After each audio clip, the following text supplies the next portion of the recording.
Hello and welcome to another episode of Repton Reads with me, Mr. Jobber. We are on to chapter 3 of our book Evernight by Ross Mackenzie now. I'd like to apologise for not putting an episode out last week. I was extremely busy, but now hopefully I'm going to try and get 2 out for you this week. I thought it might also be quite nice to do a weekly challenge, and as this week we're going to put out 2 chapters, this challenge will be over both of them.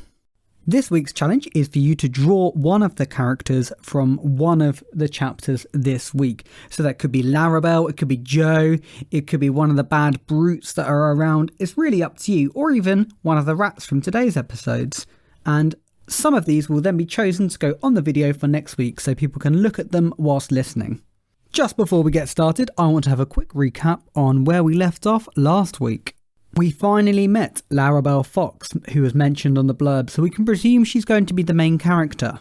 She's almost like a professional scavenger, and we met her down in the sewer, who was going about minding her own business until she heard some screams. She went to investigate and found that her friend, a younger boy than her named Joe, was being beaten up and ganged up on by a group of bullies who were trying to nick the things that he had managed to scavenge for himself. A bit of a confrontation, and then Larabelle and Joe escaped, only to find themselves cornered where the sewer was blocked off, and that is where we find Larabelle and Joe today. So without further ado, find a comfy space, snuggle up, maybe grab some headphones, and off we go. You are listening to Evernight by Ross Mackenzie. Chapter 3. The Rats. What do we do? Laura? Laura did not speak because, truthfully, she did not know the answer. Before she could think properly, 4 lamps came bobbing around the corner. Their light shone upwards, casting strange shadows on the smiling faces of Cotton and his pals, making them look like goblins. They approached like a pack of wolves, and Lara and Joe retreated until their backs pressed against the collapsed debris of the tunnel.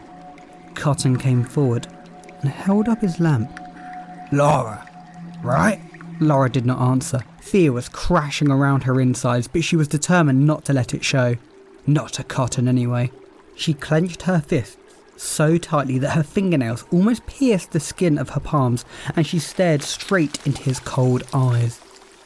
Never known you to wander onto our patch, said Cotton.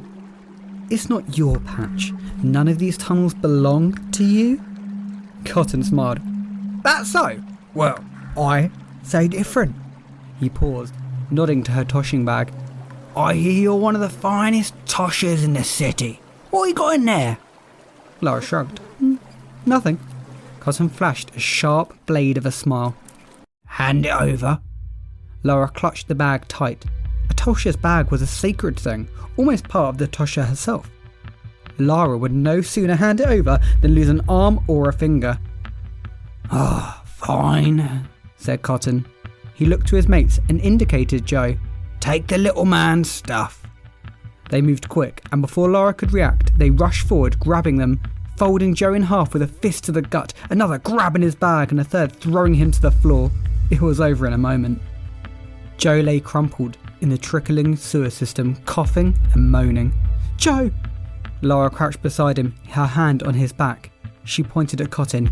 You touch him again and I'll...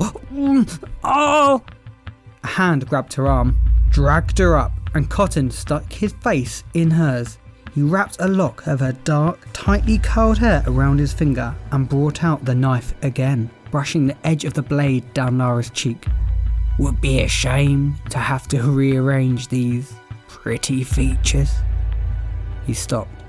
His eyes were drawn to Lara's neck. Hello? What's this? Cold fingers of panic closed around Lara's heart as Cotton grabbed at the fine metal chain she wore around her neck. On the end of the chain, hidden beneath Lara's clothes, was a teardrop-shaped wooden pendant. Cotton pulled out the pendant and examined it. You leave that be, said Lara. Looks like cheap junk to me, said Cotton. Breath was rank with tobacco. But maybe I'll take it anyway, just to teach you a lesson. Lara could take no more. She was beyond frightened, but her blood was on fire with anger. She brought her knee up hard. Ugh! Cotton dropped the knife but managed to grab her arm and twisted it almost out of its socket. She fell on her face in the stream and banged her head on the sewer brick, blurring the edges of her vision.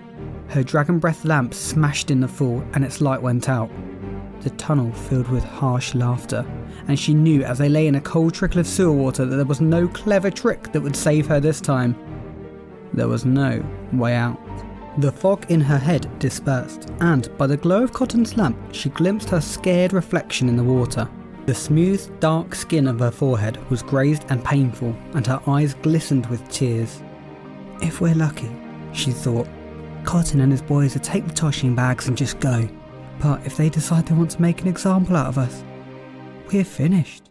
In the darkness nearby, something moved. A black rat crept from among the fallen bricks and rubble. It came close, right up to her face. Lara stayed still as it stopped and sniffed at her, its cold nose brushing her skin, whiskers twitching against her.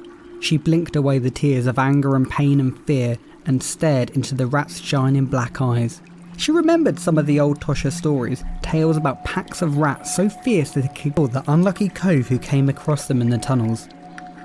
I wish that would happen to Cotton, she thought. I wish you and your friends could teach him a lesson. And then something happened that made Lara's breath catch. As Cotton and his pals laughed at her, the wooden locket began to vibrate against Lara's chest.